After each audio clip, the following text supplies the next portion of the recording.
You might never know what is waiting on the other end. ఏమైందిరా? అమ్మనింటికి తీసుకెళ్ళు. వెళ్దాం పద. ఏమైందిరా వాడికి? నేను కలలో కూడా ఊహించినంత పెద్ద సమస్య నాకు ఎదురైంది. ఈ ప్రాబ్లమ్స్ అన్నిటికీ ఆరిజిన్ అరవకండి సార్ ప్లీజ్. అవన్నీ మాకు ఎందుకమ్మా? మా డబ్బులు ఎప్పుడు ఇస్తారో చెప్పండి. మా డబ్బులు మాకు తిరిగి ఇచ్చే వరకు మీరు ఇక్కడి నుంచి కదలకూడదు. ఈ ల్యాండ్ పేపర్స్ పెట్టి మా ముగ్గురు హలో బెన్నీ ఎక్కడ? లోపల ఉన్నాడు, వెళ్ళు. మా డబ్బులు ఇవ్వండి. వినేదే కదా.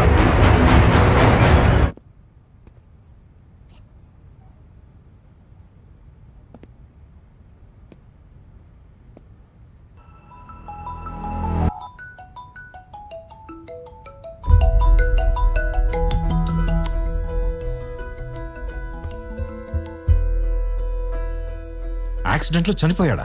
బెన్నీ సిస్టర్ నువ్వు మనీ కొట్టేయాలేదని లెటర్ ఇచ్చింది. బట్ ఎందుకు ఇక్కడికి రాలేదు? నట్టింట్లో శవం పెట్టుకొని నాతో బ్యాంక్ రమ్మని అడుగుతానా?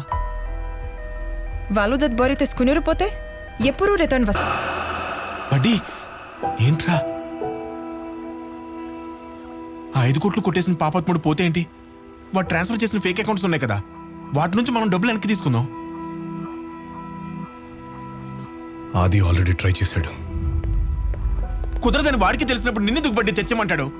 ఎందుకంటే గుప్తా లాంటి వాళ్ళు 100 మంది వచ్చినా 1000 అవమానాలు చేసినా మనం అనుకున్న పని అయ్యే వరకు కంట్రోల్లో ఉండాలి. మళ్ళీ ఇలా చెప్పించుకోకండి. కాల్ చేయమని మెసేజ్ వచ్చింది సార్. సూర్యకి అకౌంట్ నెంబర్ పంపావా? అది ఇంకా 4 days ఉందని. సారీ సార్, ఇప్పుడే పంపిస్తాను.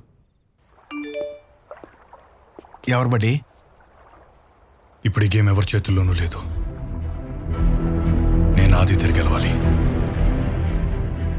ఆది మదన్ గుప్తా తిరిగి గెలవాలి. అంటే